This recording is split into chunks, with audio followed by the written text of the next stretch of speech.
Capítulo 11. La Iglesia Imperial, del año 313 al año 476 después de Cristo. Tercera parte. Desarrollo del poder en la Iglesia de Roma. Caída del Imperio Romano Occidental. Líderes del periodo. Hemos visto que Constantinopla desplazó a la ciudad de Roma como la capital del mundo. Ahora veremos a Roma afirmando su derecho de ser la capital de la Iglesia. A través de todo este periodo, la Iglesia en Roma ganaba prestigio y poder. El obispo de Roma, ahora llamado Papa, reclamaba el trono de autoridad sobre todo el mundo cristiano. Quería que se le reconociera como cabeza de la Iglesia en toda Europa al oeste del mar Adriático. Este desarrollo aún no había alcanzado la presuntuosa demanda del poder sobre el Estado y la Iglesia, que se manifestó en la Edad Media. Sin embargo, se inclinaba con fuerza hacia esa dirección. Veamos algunas de las causas que fomentaron este movimiento. La semejanza de la Iglesia con el imperio como una organización fortalecía la tendencia hacia el nombramiento de un jefe. En un estado gobernado no por autoridades elegidas, sino por una autocracia, donde un emperador gobernaba con poder absoluto, era natural que la Iglesia se gobernaba de la misma manera, por un jefe.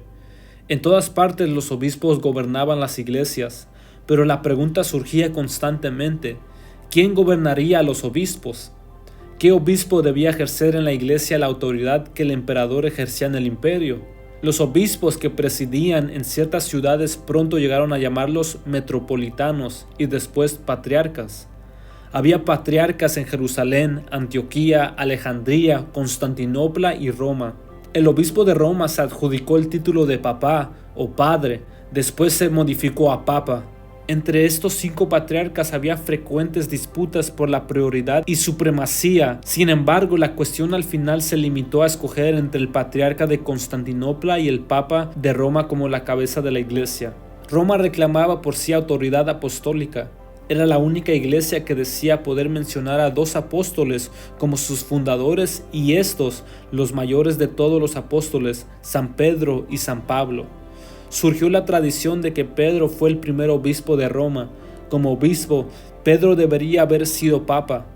Se suponía que en el primer siglo el título obispo significaba lo mismo que en el siglo IV, un gobernante sobre el clero y la iglesia. Por tanto, Pedro, como el principal de los apóstoles, debe haber poseído autoridad sobre toda la iglesia. Se citaban 2 textos en los evangelios como prueba de esta afirmación.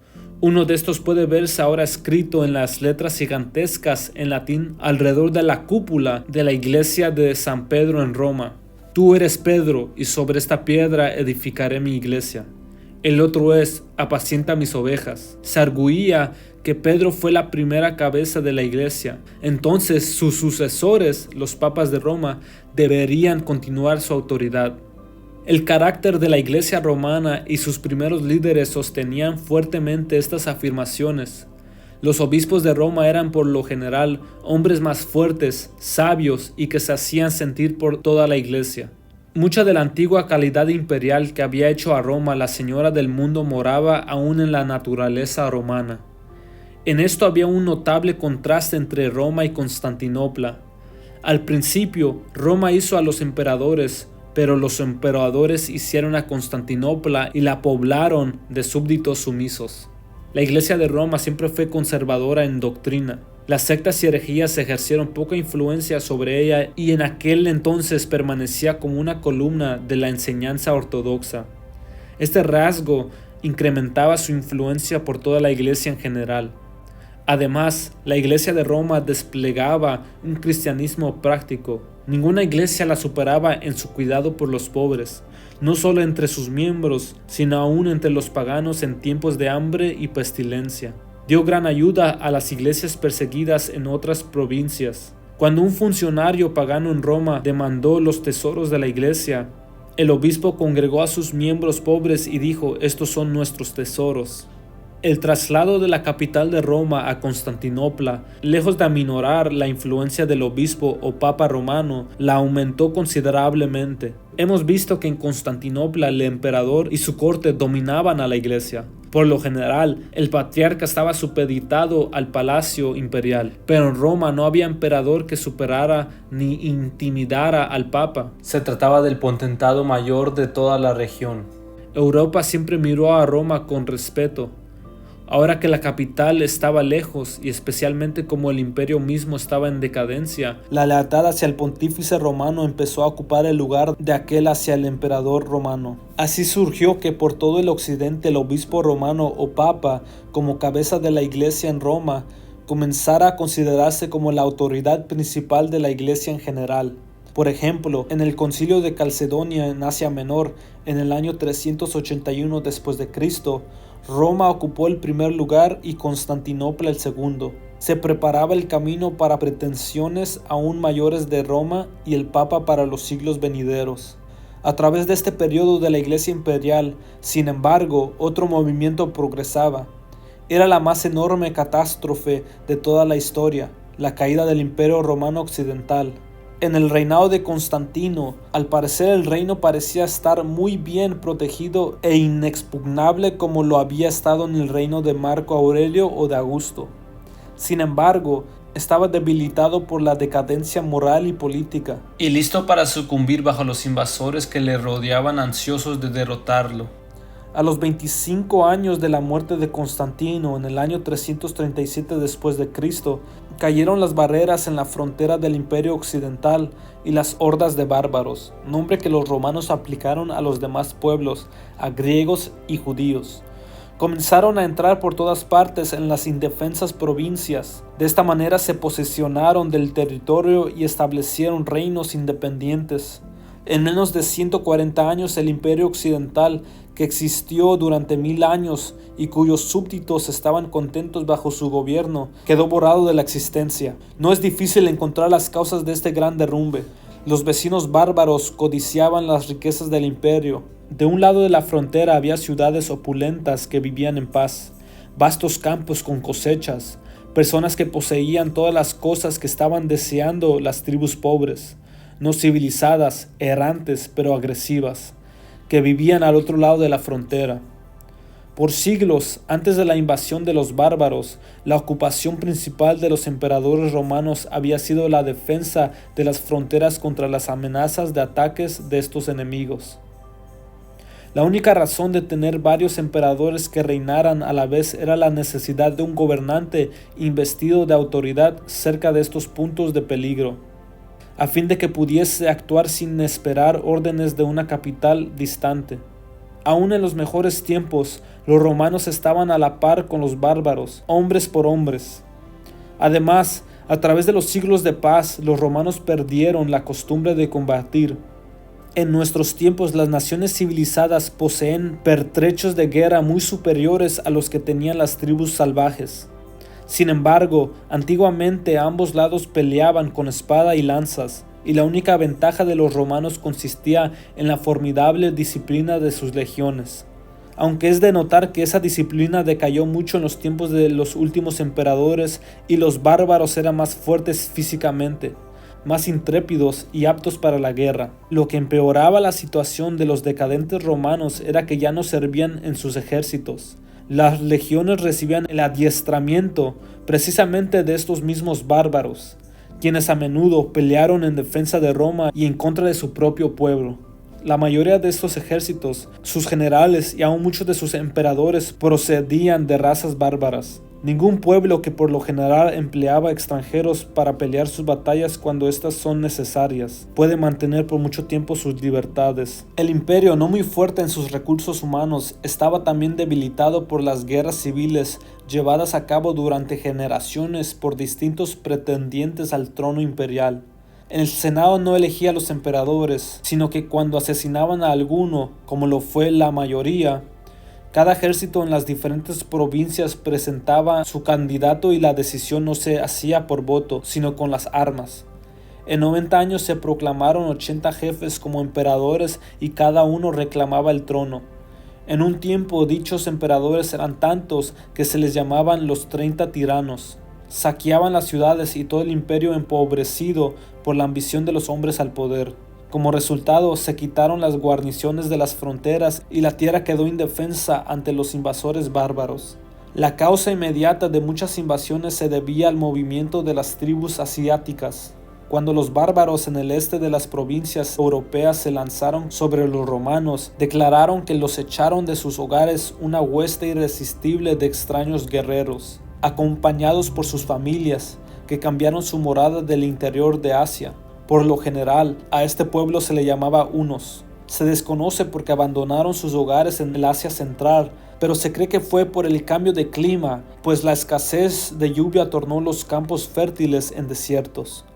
Más tarde, estos hunos, bajo su fiero rey Atila, establecieron contacto directo con los romanos y se constituyeron en su más terrible enemigo. Puesto que la nuestra no es una historia del Imperio Romano, sino de la Iglesia cristiana, nuestro relato de estas sucesivas tribus invasoras será a grandes rasgos. Las primeras invasiones fueron de razas que estaban entre el Danubio y el mar Báltico. Dirigidos por su capitán Alárico, los visigodos, godos del occidente, se lanzaron sobre Grecia e Italia, capturaron y saquearon a Roma y establecieron un reino en el sur de Francia. Los vándalos, bajo el mando de Gensérico, marcharon a través de Francia hasta España y de aquí fueron al norte de África, conquistando estos países. Los burgundos cruzaron el Rin y establecieron un reino que tenía a Estrasburgo como centro. Los francos, una tribu germana, capturaron el norte de Galia, a la cual llamaron Francia. Más tarde, un rey de los francos, Clovis, se hizo cristiano y su pueblo lo siguió. Los francos ayudaron grandemente en la conversión del norte de Europa a la religión cristiana, sobre todo por la fuerza. Cuando los sajones y anglos de Dinamarca y los países del norte vieron que las legiones romanas abandonaron Gran Bretaña, realizaron invasiones generación tras generación y por poco extirpan el cristianismo antiguo. Esto fue así hasta que el mismo reino anglosajón se convirtió por medio de misioneros de Roma. Alrededor del año 450 después de Cristo, los terribles hunos, bajo su despiadado rey Atila, invadieron a Italia y amenazaron no solo con destruir el Imperio Romano, sino también a los reinos establecidos dentro de sus fronteras. Los godos, vándalos y francos, bajo la dirección de Roma, se unieron en contra de los hunos y una gran batalla se llevó a cabo en Chalons, al norte de Francia. Los hunos cayeron derrotados en terrible matanza y con la muerte de Atila poco después, el poder de estos tuvo fin. La batalla de Chalons en el año 451 después de Cristo trajo como resultado que a Europa no lo gobernaría los asiáticos, sino que se desarrollaría de acuerdo a su propia civilización. Por estas sucesivas invasiones y divisiones, el otrora vasto imperio romano quedó reducido a un pequeño territorio alrededor de la capital. En el año 476 después de Cristo, una tribu relativamente pequeña de germanos, los herulos, bajo su rey Odoacro, tomó posesión de la ciudad y destronó al niño emperador llamado Rómulo Augusto y apodado Augusto el Pequeño. Odoacro asumió el título de rey de Italia y desde ese año 476 después de Cristo, el imperio occidental desapareció. Desde la fundación de la ciudad y del estado, que se dice fue en el año 753 a.C., hasta la caída del imperio, pasaron 1200 años. El imperio oriental, que tenía Constantinopla por capital, duró hasta el año 1453 después de Cristo. Casi todas estas tribus invasoras fueron paganas en sus respectivos países. Los godos constituyeron una excepción, pues ya Ario los había convertido al cristianismo y tenían la Biblia en su propia lengua. De esta, las porciones aún existentes forman la primitiva literatura teutónica. Casi todas estas tribus conquistadoras llegaron a ser cristianas, en parte por medio de los godos, pero aún más por medio de la gente entre la que se establecieron. Con el tiempo los arianos llegaron a ser creyentes ortodoxos. El cristianismo de esa época decadente era aún vital y activo y conquistó a estas razas conquistadoras. Estas, a su vez, por su sangre vigorosa, contribuyeron a ser una nueva raza europea. Ya hemos visto que la decadencia y caída del poder imperial romano solo provocó que aumentara la influencia de la Iglesia de Roma y sus papas a través de toda Europa. De modo que aunque el imperio cayó, la Iglesia aún conservaba su posición imperial. Debemos ahora mencionar a algunos de los líderes en este periodo de la Iglesia imperial. Atanasio, en el año 293 hasta el año 373 después de Cristo. Fue el gran defensor de la fe en el principio del periodo. Hemos visto cómo se levantó a prominencia en la controversia de Ario. En el concilio de Nicea, en el año 325 después de Cristo, fue líder en la discusión aunque no tenía voto. Poco tiempo después, a los 33 años de edad, fue obispo de Alejandría. 5 veces lo desterraron, pero siempre luchó por la fe. Por último, llegó al final de su vida en paz y honor. Ambrosio de Milán, en el año 340 hasta el año 397 después de Cristo, el primero de los padres latinos, fue electo obispo mientras era laico. En esta época aún no era bautizado, sino que estaba recibiendo instrucción para ser miembro. Tanto los arianos como los ortodoxos se unieron en su elección. Llegó a ser una figura prominente en la iglesia. Por un acto cruel reprendió al emperador Teodosio y lo obligó a hacer confesión. Después, el emperador lo trató con alta estimación y lo eligieron para predicar durante su funeral. Escribió muchos libros, pero su mayor honor consistió en recibir en la iglesia al poderoso Agustín.